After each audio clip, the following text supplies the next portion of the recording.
ॐ नमो भगवते वासुदेवाय। ॐ नमो भगवते वासुदेवाय। ॐ नमो भगवते वासुदेवाय। यः स्वानुभावम् अखिलं श्रुतिसारमेकम् आध्यात्मदीपम् अतितीर्षितां तमोऽन्धम् संसारिणां करुणयाः पुराणगुह्यम् तं व्याससूनम् उपयामि गुरुं मुनीनां। नारायणं नमस्कृत्य नरं चैव नरोत्तमं देवीं सरस्वतीं व्यासं ततो जयम् उदीरये।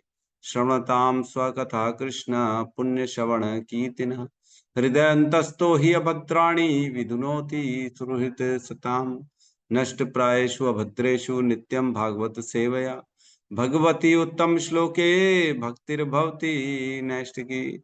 श्रवणता श्रद्धया नित्यं गृणतश्च स्वचेष्टितं कालेन नातिदीर्घेण भगवान् विशते हृदि। कृष्णाय वासुदेवाय देवकी नंदनाय च नंदगोपकुमाराय गोविंदाय नमो नमः।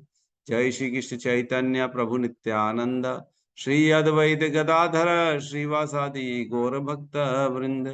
हरे कृष्ण कृष्ण कृष्ण हरे हरे, हरे राम राम राम हरे हरे। हरे कृष्ण कृष्ण कृष्ण हरे हरे, हरे राम राम राम हरे हरे। हरे कृष्ण कृष्ण कृष्ण हरे हरे, हरे राम राम राम हरे हरे। हरे कृष्णा। सभी का स्वागत है प्रातःकालीन श्रीमद् भागवतम के सत्र में। और कल हमने जो श्लोक लिए थे वो था 31 और 32, राइट। दो श्लोकों को लिया था हमने कल, 31 और 32। 31 में कहते हैं आध्यात्मिक संपत्ति से युक्त होने के कारण उसके द्वैत के संशय पूर्ण रूप से छिन्न हो गए। इस प्रकार वह भौतिक प्रकृति के तीनों गुणों से मुक्त होकर आध्यात्म में स्थित हो गया। अब जन्म तथा मृत्यु के पाश में उसके फंसने की कोई आशंका न थी, क्योंकि वह भौतिक रूप से मुक्त हो चुका था। तो ये अर्जुन के लिए कह रहे हैं सुत गोस्वामी। फिर 32 नंबर श्लोक में कहते हैं भगवान श्री कृष्ण के स्वधाम गमन को सुनकर तथा पृथ्वी पर से यदुवंश के अंत को समझकर महाराज युधिष्ठिर ने भगवत धाम जाने का निश्चय किया। युधिष्ठिर महाराज भी निश्चय कर लिए हैं कि मैं अब भगवत धाम जाऊंगा, और अर्जुन तो कर ही लिए हैं। तो अब कौन बच रहा है? कुंती महारानी के लिए इस श्लोक में वर्णन आएगा। वो भी भगवत धाम जाने की बात कर रही है। अब मैं भी यहाँ नहीं रहूंगी, मैं भी भगवत धाम जाऊंगी। क्यों? क्योंकि कृष्ण जा चुके हैं, तो अब सब एक एक करके वहीं जाएंगे। ठीक है, तो हम आज प्रवेश करते हैं 33 नंबर श्लोक में। क्लियर दिख रहा है? जी प्रभु जी। श्लोक क्रमांक 33, अध्याय 15, स्कंद 1, पांडवों की सामयिक निवृत्ति। पृथाप्युनुश्रुत्य धनंजयोदितम् प्रत्याप्नुश्रुत्य धनञ्जयोदितम् पृथाप्युनुश्रुत्य धनंजयोदितम्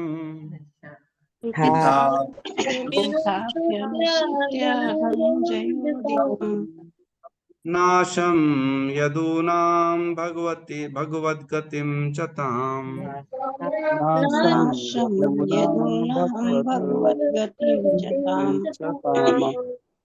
एकांत भक्त्या भगवत दोक्षजे एकान्तभक्त्या भगवत्येकदोक्षजे निवेशितात्मोपररां संसृते निवेशितात्मपररां संसृते। तथाप्यनुसृत्य धनञ्जयोदितम्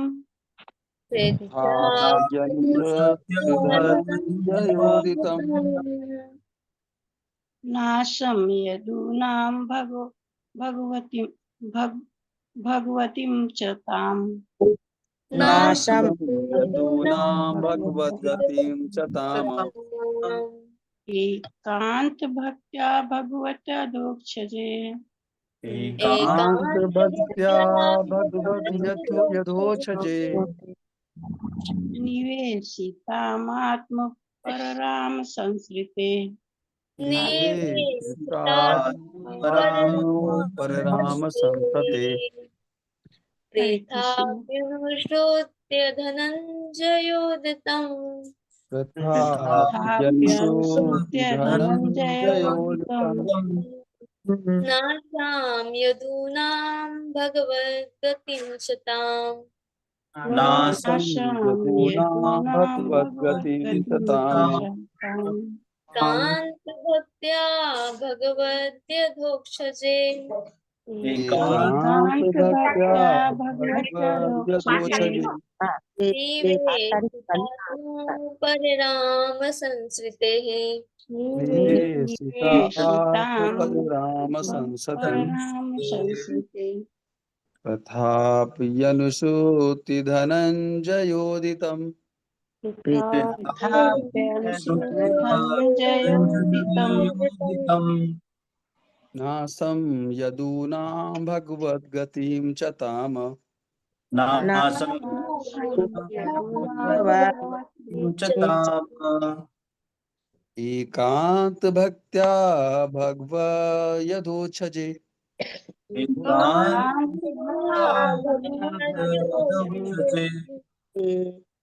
निवेशिता आत्मपरिराम संसते। परराम संस्कृते। हरे कृष्ण। अनुवाद। अर्जुन द्वारा यदुवंश के अंत तथा भगवान श्री कृष्ण के अंतर ध्यान होने की बात सुनकर कुंती पूर्ण मनोयोग से दिव्य भगवान की भक्ति में लग गई और इस प्रकार संसार के आवागमन के से मोक्ष प्राप्त किया। ओम अज्ञानतिमिरन्धस्य ज्ञानाञ्जन शलाकया चक्षुरुन्मिलितं येन तस्मै श्री गुरुवे नमः। श्री चैतन्य मनोभीष्टं स्थापितं येन भूतले स्वयं रूपः कदा मह्यं ददाति स्वपदान्तिकम्। वन्देहां श्रीगुरु श्रीयुत पदकमलं श्रीगुरून् वैष्णवांश्च श्रीरूपं सागरजातं सहगण रघुनाथान्वितं तं सजीवं साद्वैतं सावधूतं परिजन सहितं कृष्ण चैतन्य देवं श्री राधा कृष्ण पादान् सहगण ललिता श्री विशाखान्वितांश्च। हे कृष्ण करुणा सिंधु दीन बंधु जगतपते गोपेश गोपिका कांता राधा कांत नमस्तुते। तप्त कांचन गौरांगी राधे वृंदावनेश्वरी वृषभानुसुते देवी प्रणमामि हरिप्रिये। वाञ्छाकल्पतरोभश्च कृपा सिन्धुभ्य एव च पतितानां पावनेभ्यो वैष्णवेभ्यो नमो नमः। नमो विष्णुपादाय कृष्णपृष्ठाय भूतले श्रीमते भक्तिवेदांत स्वामीति नामिने। नमस्ते सरस्वती देवे गौरवाणी प्रचारिणे निर्विशेष शून्यवादी पाश्चात्य देशतारिणे। जय श्री कृष्ण चैतन्य प्रभु नित्यानंद श्री अद्वैत गदाधर श्रीवासादि गौर भक्त वृंद। हरे कृष्णा कृष्णा कृष्णा हरे हरे हरे राम राम राम हरे कृष्ण। तो सभी भक्तों का स्वागत है प्रातःकालीन श्रीमद् भागवतम के सत्र में। श्लोक क्रमांक 33। इसमें कह रहे हैं, अविसूत गोस्वामी बता रहे हैं, सबका एक एक करके वर्णन करें। तो इस श्लोक में कुंती महारानी का वर्णन चल रहा है। कुंती महारानी ने क्या किया जब उनको पता पड़ा कि कृष्ण जा चुके हैं, यदुवंश का खात्मा हो चुका है, अंत हो चुका है यदुवंश का। तो इसमें कह रहे हैं प्रथाप्युनुश्रुत्य, प्रथा मीन्स कुंती, अप्युनुश्रुत्य मतलब उसने भी सुनकर, क्या कृष्ण के अपना अर्जुन के द्वारा जो बताया जा रहा था युधिष्ठिर को कि जा चुके हैं कृष्ण, यह सुनकर धनंजयोदितम, कृष्ण मतलब धनंजय मीन्स अर्जुन के द्वारा जो बताया जा रहा था उसको सुनकर, मतलब खास अर्जुन कुंती को नहीं बता रहा था, खास अर्जुन युधिष्ठिर और अपने भाइयों को भीम को बता रहा था। लेकिन कुंती महारानी भी साइड में खड़ी हो गई थी और सुन लिया था उन्होंने जो वर्णन कर रहे थे। तो कई बार होता है घर में बातें होती तो तीसरे चौथे आदमी भी सुन लेते हैं, तो वैसी कुंती महारानी ने सब सुन लिया। धनंजयोदितम, धनंजय के द्वारा कृष्ण अर्जुन के द्वारा जो वर्णन किया गया वो सारा का सारा अनुश्रुत्य है, मतलब बराबर पूरा सुन लिया उन्होंने। किसने? प्रथापी, कुंती महारानी ने। फिर कह रहे हैं क्या सुन लिया? तो कह रहे हैं नाशनम यदूनाम भगवत गतिम चताम। क्या सुन लिया? नाशम यदूनाम, यदुओं के कुल का पूरा नाश हो गया, ये सुना। और क्या सुना? भगवत गतिम चताम, और भगवान अपने धाम को चले गए। भगवत गतिम कृष्ण अपनी गति अपने स्वधाम को जा चुके हैं। चताम, ये दोनों चीजें, दोनों की दोनों ये न्यूज उन्होंने सुनी कुंती महारानी। फिर क्या किया, कुंती महारानी ने सुन लिया तो फिर कह रहे एकांत भक्त्या, फिर उन्होंने एकांत भक्ति करी भगवान कृष्ण की, क्योंकि अब उनके भी जीवन में कुछ नहीं। एकांत भक्ति ये कहने को आसान है, लेकिन इसकी अगर गहराई में जाएंगे तो बहुत चर्चा हो जाएगी। एकांत भक्ति मतलब अब किसी और की भक्ति नहीं करनी है ना, किसी और के बारे में स्मरण नहीं करना है, सारे धर्मों का परित्याग करके, है ना, सर्व धर्मान परित्यज्य माम एकम शरणम व्रज अहम त्वं सर्व पापेभ्यो मोक्षयिष्यामि मा शुचः। सभी धर्मों का परित्याग करके केवल एक मेरी शरण में आओ, भगवान कृष्ण कहते हैं। तो वही कह रही हैं कि अब उन्होंने सबको त्याग दिया, सभी धर्मों को, सभी, हम पढ़ते हैं ना, तस्मात् एकेन मनसा भगवान सात्वताम पति श्रोतव्य कीर्तितव्यश्च ध्येयस् पूज्यस्य च नित्यदा। वर्णाश्रम धर्म का उद्देश्य क्या है? एक केवल यही उद्देश्य है कि भगवान की प्रसन्नता करो। तो कैसे करेंगे? तो कह रहे हैं भगवान की, तस्मात् एकेन मनसा, एक मन से, हर वर्णाश्रम धर्म के व्यक्ति को भगवान की एक मन से, है ना, ऐसा नहीं कि अनेक लोगों को मन में बिठा दिया। भगवान की जो जगह है उस जगह में केवल कृष्ण को बिठाना है ना। भगवान में लेकिन लोग किसको किसको बिठाते हैं? सबको बिठाते हैं। शिव जी को बिठा देते हैं, गणेश जी को भी बिठा देते हैं, दुर्गा मैया को भी भगवान बिठा देते हैं। ऐसा नहीं करना है। जैसे पति का स्थान सिर्फ पति का होता है, या किसी और का तो नहीं देता ना। कोई अगर स्त्री है, उसका एक पति है, तो वो अपने पति के स्थान तो एक ही आदमी को देगी ना, अनेक आदमियों को तो नहीं दे देगी पति का स्थान। ये भी मेरा पति है, वो भी मेरा पति, ये भी मेरा पति, ऐसा तो नहीं करती।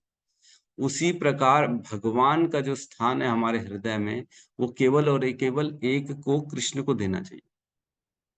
ठीक है, देवी देवता भी हैं, उनकी भी आप आराधना कर सकते हो, जब जरूरत पड़े उनको भी पूज सकते हो। शिव जी को है, गणेश जी को भी कर सकते हो, उसमें क्या। लेकिन उनका यह स्मरण करते हुए करना है कि ये देवता हैं, ये भगवान के द्वारा इस पदवी पे आए हैं, ये सोचते हुए इनकी पूजा करना। लेकिन भगवान का पद, भगवान की जगह तो एक ही व्यक्ति की है, वो कृष्ण की। तो एकेन मनसा, है ना। तो इसका बहुत वर्णन आ सकता है, लेकिन हम इसमें बहुत गहराई में नहीं जाएंगे। ठीक है, तो यहाँ कहते हैं एकांत भक्ति। अब वो क्या लग गई? केवल कृष्ण की भक्ति में लग गई। कौन? कुंती महारानी। भगवत अधोक्षजे, किस, कौन है भगवान? वो अधोक्षजे है। अधोक्षज का अर्थ क्या होता है? किसी को मालूम है अधोक्षजे किसको बोलते हैं? चलो क्या, ठीक है, मैं ही बता दूं। अधोक्षजे का अर्थ यह है कि जो हम इन आंखों से, जिसको हम नहीं देख सकते, है ना। बेसिकली इसका अर्थ यह होता है जिनको हम अपनी स्थूल इंद्रियों से नहीं देख सकते। स्थूल इंद्रियों के द्वारा जो ग्रहण करने लायक, जो ग्रहण नहीं किया जा सकता, है ना। जैसे हवा है, हवा हम स्थूल इंद्रियों से नहीं देख सकते। देख सकते हैं क्या? नहीं देख सकते। आंखों से बोले हवा देख के बताओ तो नहीं समझ में आएगा। नाइट्रोजन है कि ऑक्सीजन है कि कार्बन डाइऑक्साइड है कि कौन सी हवा है, क्या मालूम, भगवान ही जाने। तो वैसे ही भगवान को हम इस इन स्थूल इंद्रियों के द्वारा नहीं देख सकते, ना उनके बारे में जान सकते, ना उनको ग्रहण कर सकते। तो वे व्यक्ति जो इन स्थूल इंद्रियों के ज्ञान से परे हैं, उनको कहा जाता है अधोक्षज। तो किसकी भक्ति में लग गई? वो भगवत अधोक्षज, उनकी कृष्ण की भक्ति में लग गई। और क्या किया उन्होंने? निवेशितात्मो परराम संसृते, मन केवल कृष्ण में इन्वेस्ट किया। निवेशित, है ना, ये निवेश करते कि नहीं करते? कौन कौन निवेश करता है? फिक्स डिपॉजिट में, शेयर्स में, है ना, और गोल्ड में, और भी क्या क्या, है ना, सेविंग बैंक अकाउंट में इन्वेस्ट करते हैं। तो इस प्रकार से व्यक्ति इन्वेस्ट करता है। तो क्या किया इन्होंने? अपने मन को, निवेशित आत्मा, अपने मन को उन्होंने इन्वेस्ट कर दिया परराम, भगवान में। और क्या उसका मतलब, इन्वेस्ट करने से क्या होगा? वो मुक्त हो गई।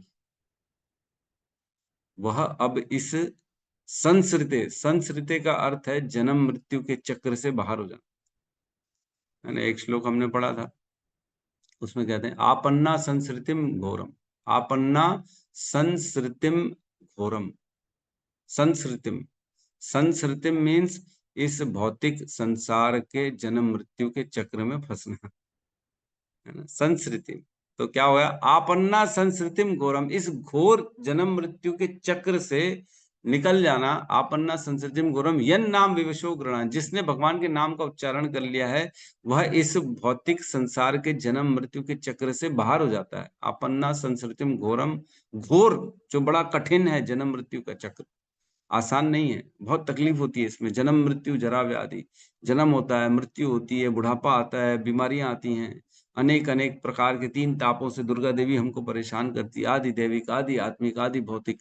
तीन ताप हमेशा जीवन में लगे रहते। पाप पुण्य का अलग चक्कर है। फिर इसके बाद पता नहीं कोई आसुरों की संगति आ गई तो और खतरनाक हो जाता है फिर तो, है ना, फिर तो आदमी फंसा ही रहता है इस संसार में। तो बेसिकली आपन्ना संस्कृतिम घोरम, इस घोर जन्म मृत्यु के चक्र से निकलना है तो यन नाम विशो गुणान, जिसने एक बार भी अगर भगवान का नाम ले लिया तो वो निकल सकता है। चांस है उसकी, और क्या है, चांस नहीं है, निश्चित तौर से निकलेगा, एकदम निश्चित तौर से निकलेगा।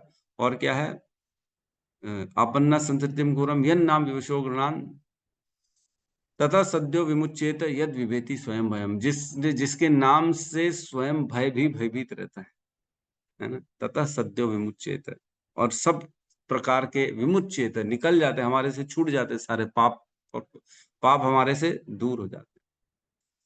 तो इस प्रकार भगवान की भक्ति में उन्होंने अपने आप को, समय को लगा दिया, कुंती महारानी को। लेकिन एक चीज समझने की है, मैंने कल भी बताया था, कुंती महारानी भगवान की विजया शक्ति ही है।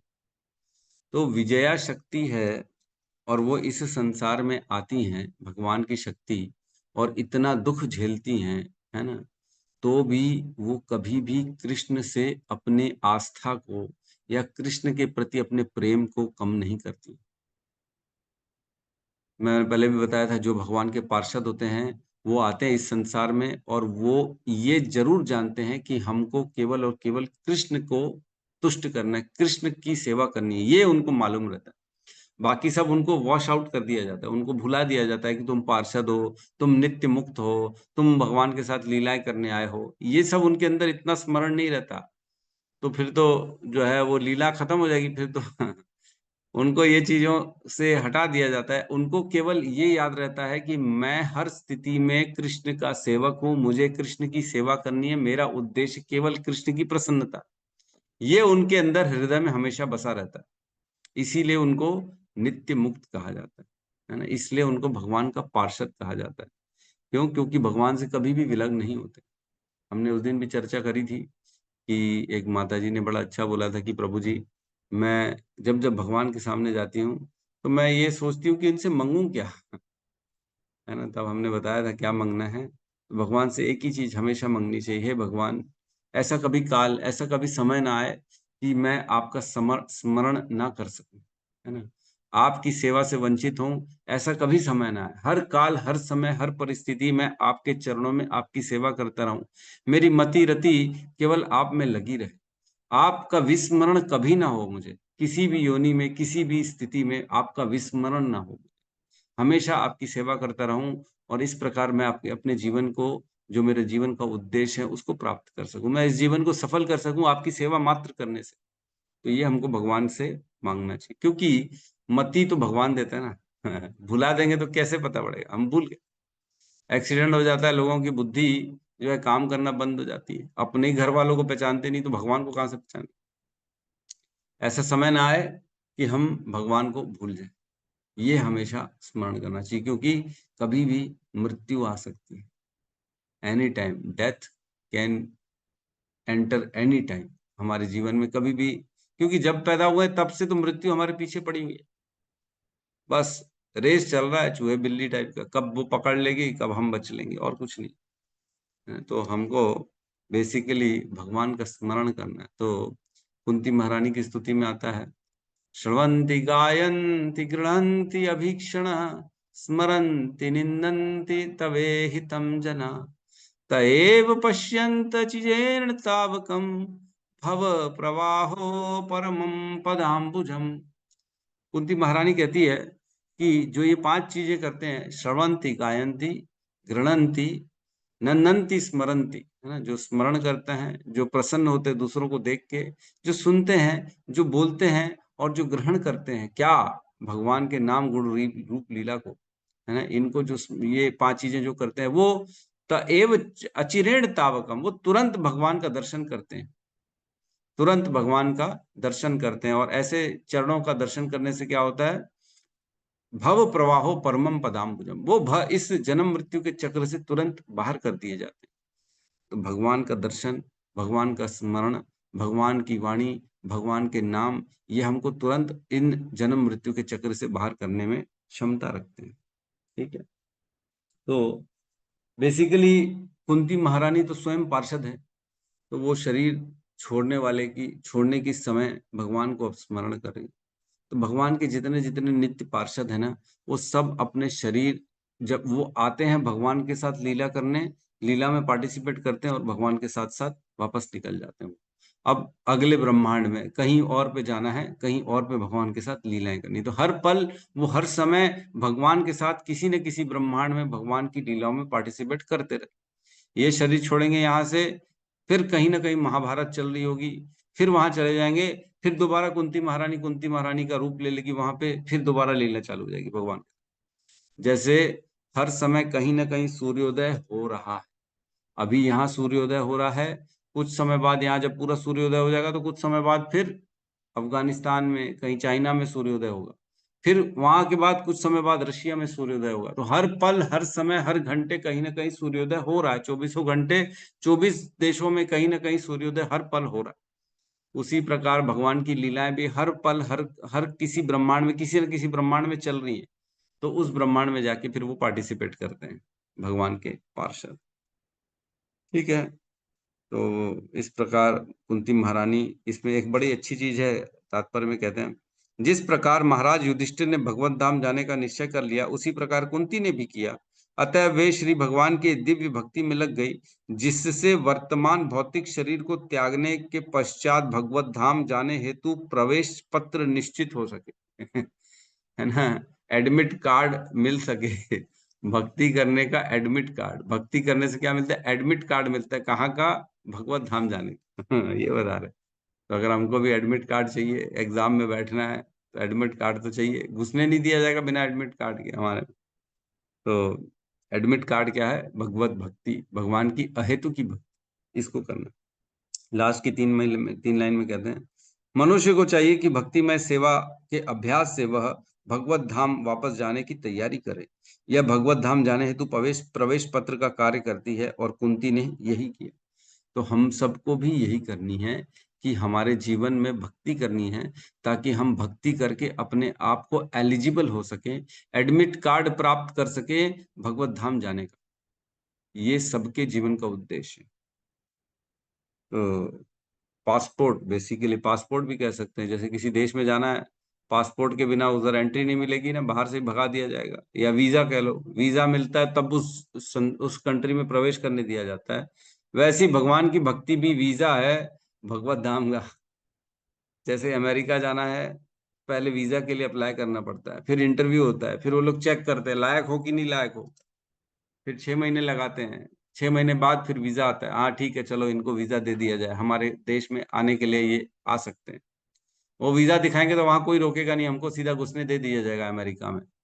उसी प्रकार अगर हम रहते रहते भगवत धाम जाने का वीजा भक्ति है, भगवान का नाम जप है, 16 नाम भगवान का जो हम 16 माला जप करते हैं, वह वीजा है हमारे भगवत धाम जाने का। तो जैसे जैसे हम भगवत धाम जाने के लिए अपने आप को तैयार करते हैं, तो हमको भी वीजा मिल जाएगा भगवत धाम में प्रवेश करने के। ठीक है, बड़ा सुंदर वर्णन है कि भगवत धाम में प्रवेश करने का। ठीक है, अगले श्लोक में हम प्रवेश करते हैं।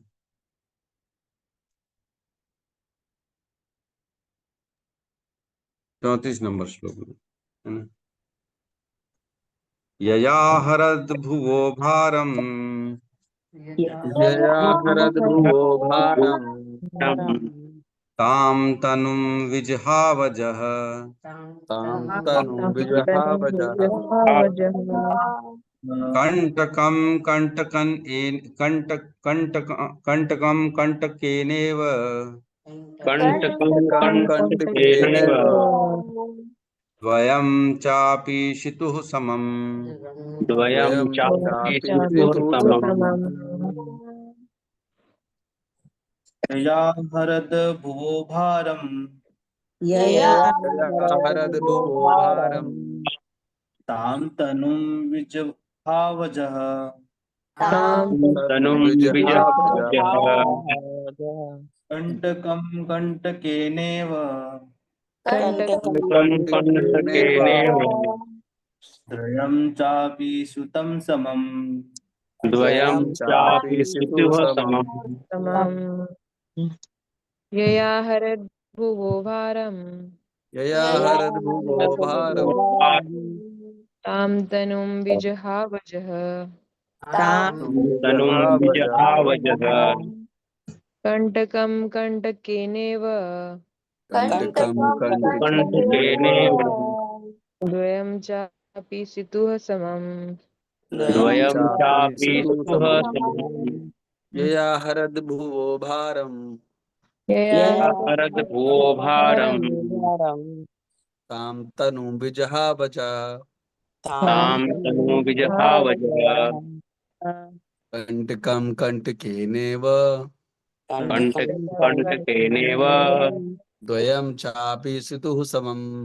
द्वयं चापि सितुः समम् हरे कृष्ण। अनुभव। सर्वोपरि अजन्मा भगवान श्री कृष्ण ने यदुवंश के सदस्यों से अपना अपना शरीर त्याग करवा दिया और इस प्रकार उन्होंने पृथ्वी के भार को उतारा। यह कार्य कांटे को कांटे से निकालने जैसा था। यद्यपि नियंता के लिए दोनों एक से हैं। तो 34 और 35 इन दोनों श्लोकों में भगवान का वर्णन आ रहा है ना। 34 और 35 इन दोनों श्लोकों में भगवान का वर्णन आएगा कि भगवान किस प्रकार श्रेष्ठ है, भगवान किस प्रकार अन्य यदुवंशियों जैसे नहीं है तो यदुकुल में शिरोमणि, लेकिन वो यदुकुल के लोगों के समान नहीं है, उनसे ऊपर है, अलग है, वो सबसे अलग है। या कह रहे या हरद भुवो भारम, यदुओं जिससे मतलब यया मीन्स जिससे, किससे, यदुओं के द्वारा, यादुओं के द्वारा, यया मीन्स जिससे, और कौन, यादुओं के द्वारा, जिससे मन कौन, यादुओं के द्वारा, अरहद भुवो भारम, जिनके द्वारा संसार का भार कम कराया। यया अरहद भुवो भारम, जिससे मीन्स यादुओं के द्वारा भगवान ने इस भूमि, इस संसार के भार को कम कराया। यादवों के द्वारा भगवान ने असुरों को बहुत मरवाया, बहुत सारे असुरों को यादवों ने खत्म कर दिया। बहुत शक्तिशाली थे यादव, तो यादव आए थे इसीलिए ताकि पृथ्वी के भार को कम कर सकें, भगवान की लीला में पार्टिसिपेट करने के लिए आए थे। तो इस प्रकार भगवान ने अपने यादवों से अनेक अनेक असुरों का वध करा दिया। जो भयंकर भीष्म बड़े शक्तिशाली असुर थे उनका वध कराया भगवान ने। और क्या करें, ताम तनु मीन्स और उनके शरीर को भी, ताम तनु और उन यादवों के शरीर को भी, तनु मीन्स शरीर को, विजावह है ना, विजाहव मीन्स त्याग करवा दिया, उनके शरीर को भी छुड़वा दिया। कौन, अजह, अजह मीन्स कौन, भगवान श्री कृष्ण जो अजन्मे है, वो यादवों के समान नहीं है। उनके शरीर को भगवान जैसे यादवों के शरीर को छुड़वाया वैसे अपने शरीर को नहीं छोड़ा। वो तो अजह है, वो अजन्मा है, उनकी बात अलग चल रही, यादवों की बात अलग चल रही है और भगवान की बात अलग चल रही। अजह भगवान कौन है, अजह। फिर क्या करे, कैसे करवा दिया ये काम, तो कह रहे कंटकम कंटकेनेव, जिस प्रकार एक कांटे से दूसरे कांटे को निकाला जाता है। सपोज करो पैर में एक कांटा लग गया, तो कैसे निकालेंगे, उंगली से नहीं निकलेगा, हाथ से नहीं निकलेगा, कांटा कांटा कांटे से ही निकला जाता है। तो दोनों कांटे हैं, असुरों का वध कराया यादवों के द्वारा, तो एक कांटे को दूसरे कांटे से मरवा दिया। तो दोनों की उपमा कांटे से क्यों दी जा रही है, दोनों कांटे सेम है क्या, असुर और यादव भी सेम है क्या। असुर तो वो होते हैं जो भगवान को नहीं मानते हैं, लेकिन यादव तो भगवान के भक्त हैं, तो दोनों समान कैसे हो गए, तो कह रहे दोनों समान शक्ति की दृष्टि से, दोनों भगवान के भक्त नहीं है। यादव भक्त हैं लेकिन असुर भक्त नहीं है, लेकिन असुर जो हैं वो भी सेम शक्तिशाली है जैसे यादवों के द्वारा यादव शक्तिशाली, वैसे सेम टू सेम दोनों की शक्ति समान। सपोज करो एक काला कांटा गड़ गया और एक दूसरा सफेद कांटा हाथ में है, तो सफेद कांटे से काले कांटे को निकाला जाएगा, है ना, ऐसा मान लीजिए। तो सफेद कांटा कौन हो गया, जो भगवान के भक्त हो गया, और काला कांटा कौन हो गया, जो असुर हो गया। तो उसी प्रकार कंटकम कंटकेनेव, एक कांटे से दूसरे कांटे को निकाल दिया, है ना, असुरों को यादवों के द्वारा इस संसार से बाहर कर दिया। और फिर क्या किया, फिर क्या कह रहे हैं, द्वयम चा अपिशितु समम, और इस प्रकार द्वयम चा अपिशितुम, द्वयम दोनों को, दोनों भगवान की दृष्टि में, दोनों असुर यादव भगवान के लिए समान है। द्वयम चा अपिशितु, दोनों भगवान की दृष्टि में, भगवान कहते हैं ना, समो हम सर्वेषु भूतेषु न में द्वेषो अस्ति न प्रिय, मेरे नजर में सभी समान है, मैं किसी से द्वेष और किसी से अलग से एक्स्ट्रा नहीं करता, तो सभी के लिए समान है। तो वहीं कह रहे हैं द्वयम चा अपिशितु, दोनों भगवान के लिए, दोनों दोनों भगवान की नजर में समम है, समम कह रहे हैं। तो ईशितुम समम, एक्चुअल में इसका एक और अर्थ है कि भगवान इन सबके नियंता है, नियंता होने के कारण वो सबके, सबको समान रूप से अपने हिसाब से प्रकट कर रहे हैं और अप्रकट कर रहे हैं, है ना। समम, सभी के लिए भगवान समान रूप से नियंत्रण कर रहे हैं। तो ये श्लोक क्यों कहा जा रहा है, कांटे को कांटे के समान निकाल रहे हैं, तो यहाँ बता रहे हैं एक एक करके। पहले जो है युधिष्ठिर महाराज ने अब अपने भगवत धाम जाने की प्लानिंग कर ली, फिर उनको सुन के कुंती महारानी ने प्लानिंग कर ली, और यदुकुल जो ऑलरेडी छोड़ चुके हैं उनको भी भगवान ने अपने अपने धामों में भेज दिया। तो इसके हम पहले तात्पर्य को पढ़ते हैं थोड़ा सा, फिर उसके बाद थोड़ी सी चर्चा कर लेंगे। तो भगवान, मैं तात्पर्य के बीच का एक पैराग्राफ पढ़ रहा हूँ। श्री भगवान तथा उनके नित्य संगी इस धरा पर पृथ्वी को का भार उतारने के में प्रशासनिक देवताओं की सहायता करने हेतु प्रकट हुए थे। तो भगवान तथा उनके नित्य संगी इस धरा पृथ्वी का भार उतारने में प्रशासनिक देवताओं की सहायता करने हेतु प्रकट हुए थे। जब जब देवता परेशान होते हैं असुरों से, तब तब वो भगवान के पास जाते हैं और विनती करते हैं कि हे भगवान हमको बचाइए, हम इन असुरों से कैसे निपट सकते हैं। तब भगवान उनकी मदद करते हैं। तो कह रहे हैं ये जो प्रशासनिक देवता हैं उनकी मदद करने के लिए भगवान अपने नित्य संगी साथियों के साथ इस पृथ्वी पे आए, ताकि उनका भार कम किया जा सके, असुरों का वध किया जा सके, है ना। तो आगे कह रहे हैं, अतएव उन्होंने अपने कुछ विश्वास पात्र देवताओं को यदुवंश में प्रकट होने और उन्हें अपने महान उद्देश्य में सेवा करने हेतु बुलाया था। मतलब कुछ यदुवंशियों में ऐसे भी यदुवंशी थे जो भगवान के नित्य पार्षद नहीं थे, ऐसे भी लोग थे जो भगवान के यदुवंश में तो आए हैं, लेकिन वो कौन है, स्वर्ग के देवताओं के अंश। दोनों चीज समझ में आ रही है। मतलब यदुवंश, यदुकुल में जितने लोग थे वो सारे के सारे भगवान के नित्य पार्षद नहीं थे, कुछ तो नित्य पार्षद थे और कुछ देवताओं के अंश थे। क्योंकि देवताओं के द्वारा भगवान को रिक्वेस्ट करी गई थी कि हमारे को इन असुरों से बचाओ, तो उनको भी बुलाया गया था कि ठीक है तुम भी आओ। और भगवान के जो नित्य मुक्त पार्षद, भगवान के नित्य मुक्त जीव हैं, भगवान के संगी साथी, वो भी आए थे। तो यदुकुल में जितने लोग थे वो मिश्रण था बेसिकली, भगवान के धाम के नित्य पार्षद और भगवान के जो है देवताओं के अंश, ये मिक्स था, है ना, यदुओं में। समझ में आ रहा है, किसी को कोई कंफ्यूजन तो नहीं हो रहा? क्योंकि थोड़ा सा डिस्टर्बिंग, मतलब डिस्टर्बेंस मतलब इतना है, समझ में बाहर, समझ के परे है ये चीज। अगर हम चाहें तो ऐसे ही पढ़ा के निकाल सकते हैं, कांटे को कांटे की तरह निकाल दिया तो ठीक है, यदुओं के द्वारा असुरों को मार दिया और चले गए। हम चाहे तो ये भी बोल के निकल सकते हैं, लेकिन हम ऐसा काम करना नहीं चाहते हैं, है ना। हम चाहते हैं कि पढ़ें तो अच्छे से पढ़ें, समझें तो अच्छे से समझें, पूरा तत्वतः। जन्म कर्म च में दिव्यम एवं यो वेति तत्वतः, तत्व से समझना है तो गहराई में जाना पड़ेगा। त्वक्ता देहम पुनर्जन्म नेति ममेति अर्जुन, जो समझता है तत्व से मुझको, उसका जन्म दोबारा नहीं होता। तो तत्व से समझने के लिए गहराई में जाना पड़ेगा, नहीं तो बाहर निकल के आ जाएंगे तो पता नहीं पड़ेगा तत्व। हाँ हाँ ठीक है प्रभु जी, बहुत बढ़िया हो गया, समझ गए। तो कह रहे हैं यदु वंश में देवताओं को भी प्रकट होने दिया था। अतः उन्हें अपने कुछ खास विश्वास पात्र देवताओं को यदुवंश में प्रकट होने तथा उन्हें अपने महान उद्देश्य में सेवा करने हेतु बुलाया गया था। उद्देश्य पूरा हो जाने पर श्री भगवान की इच्छा से देवताओं ने मदोन्मत्त होकर परस्पर लड़ भिड़कर अपने भौतिक शरीर त्याग दिए। तो जो लड़ाई हुई, जो आपस में एक दूसरे का वध हुआ, वो देवताओं वाले जो यदुकुल के अंश थे उनमें हुआ, है ना।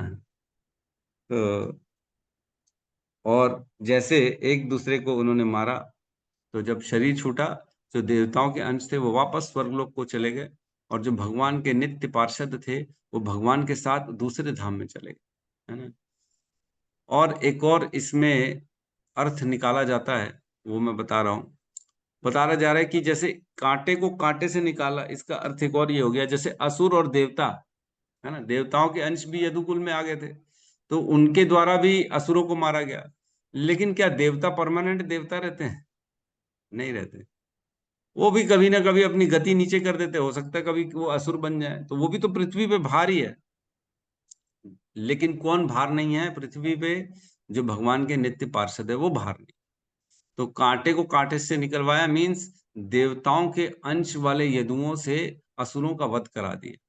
वो भी भार है, ये भी भार है। जो भी इस पृथ्वी पे बद्ध अवस्था में रह रहा है वो पृथ्वी पे भार है। क्यों? क्योंकि वो एक दिन अपने कर्मों के द्वारा कभी नीचे की योनि में जाएगा, कभी ऊपर की योनि में जाएगा, कोई भरोसा नहीं है। जब तक वह भगवान की भक्ति में नहीं लगता तब तक वो मुक्त नहीं होता। तो इस प्रकार से इसका एक और निकल सकता है। और इसमें एक और चीज लिख रहा है, देवता सोमरस पीने के अभ्यस्त हैं, अतएव शराब तथा मादक द्रव्यों का सेवन उन्हें उनसे अछूता नहीं है।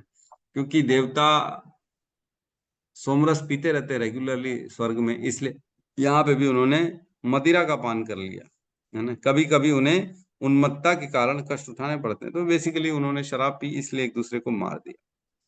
फिर कह रहे हैं नीचे में कुछ लास्ट की 4-5 लाइन पहले, एक उदाहरण के तौर पे एक कांटा जो श्री भगवान के पांव में चुभता है वह निश्चय ही उन्हें कष्टदायक है, और दूसरा कांटा जो पीड़ादायक तत्वों को निकालता है निश्चय ही भगवान की सेवा करता है। तो दो कांटे हो गए, एक तो गड़ा है, एक तो निकाल रहे हैं। तो जो गड़ा हुआ है वो पैर में वो चुभ रहा है, वो तकलीफ दे रहा है, और एक कांटा वो भगवान की तकलीफ को निकालने में लगा हुआ है। तो दोनों कांटे समान है ना। एक चुभ रहा है और एक चुभन से सोल्यूशन निकाल रहा है, उसको निकाल रहा है। हाँ। तो यद्यपि प्रत्येक जीव श्री भगवान के अंश है, फिर भी जो श्री भगवान को चुभता है वह असुर है, और जो स्वेच्छा से सेवक है वह देवता कहलाता है। तो जो चुभता है, जो भगवान का नाम जप नहीं करता, भगवान को रिजेक्ट कर देता है, वो भगवान को चुभता है, वो कांटा है, वो भगवान को चुभने वाला कांटा है। और जो भगवान का नाम का गुणगान कर रहा है, भगवान का कीर्ति यश सुनने के लिए बैठा हुआ है, भगवान को भगवान की जगह रख रहा है, उनकी पूजा कर रहा है, वह भगवान को अति प्रिय है। तो वह कांटा कौन है? भगवान का सेवक कांटा है ना। इस प्रकार से उपमा दी जा रही है दोनों कांटों की, है ना। भौतिक जगत में देवता तथा असुर सदा ही लड़ते रहते हैं, और देवता सदा ही श्री भगवान द्वारा असुरों के हाथों से बचाए जाते हैं। ये दोनों ही श्री भगवान के नियंत्रण में रहते हैं। तो यहाँ कह रहे हैं दोनों के दोनों भगवान के नियंत्रण में, ऐसा नहीं कि कोई बाहर है। चुभ रहा है वो भी नियंत्रण में, जो सेवा कर रहा है वो भी नियंत्रण में। तो जब नियंत्रण में है तो फिर चुभने क्यों दिया, असुर क्यों बनने दिया? जब नियंत्रण में ही है तो असुर क्यों बनने दिया? तो अगर असुर नहीं बनने देंगे तो लीलाएं कैसे होंगी, है ना। अगर भगवान महाभारत युद्ध में पहले ही सुदर्शन चक्रधारी बन के खड़े हो जाते, नहीं ये अधर्म नहीं होने दूंगा, सबका वध कर दूंगा, तो फिर तो लीलाएं होती नहीं, फिर तो भगवत गीता आती नहीं। तो भगवान सबको करने देते हैं, जिसको जो करना करे, कोई दिक्कत नहीं। लेकिन दंतोदगतवा जो है, भगवान जो भगवान के सेवक होते हैं, भगवान उनको अपने नित्य पार्षद में बना देते हैं और अपने धाम में बुला लेते हैं वापस। ठीक है, तो अगला श्लोक भी ले लिया जाए क्या? नहीं हो पाएगा, लेकिन वो लंबा श्लोक है, इसमें कुछ बातें और थी, मैं पढ़ रहा था।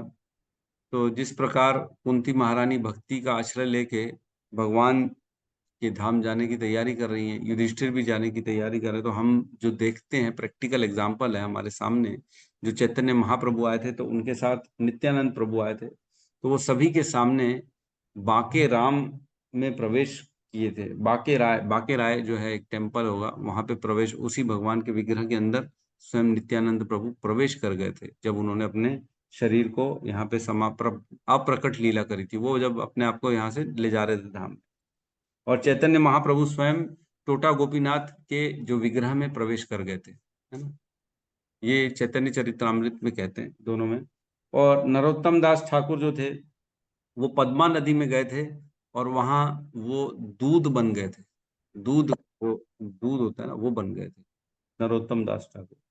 और माधवाचार्य जो है, मैंने आपको कल भी बताया था, माधवाचार्य जब उनको अप्रकट होना था, अपनी लीला को समाप्त करना था, भगवान का धाम में वापस जाना था, तब वो बैठे थे और उनके ऊपर अनेक फूलों की वर्षा हुई, दिव्य फूलों की वर्षा हुई और पूरा फूलों से ढक गए। और जब फूलों को हटाया गया तो वहां पे माधवाचार्य नहीं थे, है ना, नहीं थे। माधवाचार्य कहते हैं वरुण देव के अंश हैं, भीम का स्वरूप है माधवाचार्य, है ना। गलत तो नहीं बोल रहा हूं मैं? माधवाचार्य भीम का रूप था, हाँ मेरे ख्याल से मैं सही बोल रहा हूँ। उडुपी कृष्णा माधवाचार्य के द्वारा ही रखा गया है ना। तो वही भगवान के एक्चुअल में, ये सब जो है भगवान के पार्षद हैं और भगवान के अंश हैं, दिव्य हैं ये सारे के सारे, मुक्त पार्षद, मुक्त जीव हैं ये सारे के सारे। और हम सब बद्ध अवस्था में जो हैं उनको, हम सबका उद्धार करने के लिए ये लोग आते हैं इस संसार में, हम सबको रास्ता दिखा दें ताकि तुम भी चलो यहाँ पे भगवत धाम की प्राप्ति करो, इसलिए आते हैं ये सारे के सारे लोग, है ना। तो कुंती स्तुति में एक दो श्लोकों का वर्णन आता है। कुंती स्तुति में कहती है कुंती महारानी, है ना, श्लोक क्रमांक 1.8.38, इसमें कहता है, जिस प्रकार आत्मा के अदृश्य होते ही शरीर का नाम तथा यश समाप्त हो जाता है, उसी प्रकार यदि आप हमारे ऊपर कृपा दृष्टि नहीं करेंगे तो पांडवों तथा यदुओं सहित हमारा यश तथा हमारी गतिविधियां तुरंत ही नष्ट हो जाएंगी। मतलब क्लियर बता रही हैं कि जो कुछ हो रहा है वह केवल और केवल आपकी कृपा से हो रहा है और आप ही को प्राप्त करना, यही हमारा उद्देश्य है ना। आत्मा के अदृश्य होते ही शरीर का नाम तथा यश समाप्त होता है। आप चले जाओगे तो हम मतलब क्रिया, मतलब कुछ भी करने लायक नहीं रहेंगे, हम भी समाप्त हो जाएंगे। और 42 नंबर श्लोक में कहते हैं, हे मधुपति, जिस प्रकार गंगा नदी बिना किसी व्यवधान के सदैव समुद्र की ओर बढ़ती है, उसी प्रकार मेरा आकर्षण अन्य किसी ओर न बटकर आपकी ओर निरंतर बना रहे। तो यहाँ कह रही कुंती महारानी कि जिस प्रकार गंगा केवल समुद्र की ओर बढ़ रही है, वैसे ही मैं भी, हमारा चिंतन भी, हमारा समर्पण भी केवल आपकी तरह एक की तरफ बढ़ता रहे, है ना। तो एकांत भक्त्या में जो हमने चर्चा करी, एकांत भक्त्या मीन्स वो ऐसी उपमा दे रही है, पहले ही कुंती स्तुति में भी उन्होंने बोला है कि मैं नदी की तरह समुद्र में, जैसे नदी आगे बहती जाती केवल समुद्र की प्राप्ति के लिए, वैसे ही मैं केवल आपकी प्राप्ति के लिए, अपने जीवन का उद्देश्य केवल यही है कि आपकी प्राप्ति हो सके। तो निश्चित तौर से ऐसे भक्तों को तो भगवान अपने धाम में एंटर करने देते ही। ठीक है, तो किसी का प्रश्न है तो हम ले सकते हैं। कृष्ण महामंत्र का जप करें। हरे कृष्णा कृष्णा कृष्णा हरे हरे, हरे राम राम राम हरे हरे। समस्त भक्त वृंद की जय, जगत गुरु श्रील प्रभुपाद की जय, निताई गौर प्रेमानंदे, हरि हरि बोल। हरे कृष्णा प्रभु जी, दंडवत दंडवत प्रणाम। प्रणाम। बहुत बहुत धन्यवाद। दंडवत प्रणाम। कोटि कोटि धन्यवाद प्रभु जी। राम। एकादशी कब है प्रभु जी? कल है एकादशी माता जी, कल है। कल है, ठीक, धन्यवाद। धन्यवाद। हरे कृष्णा।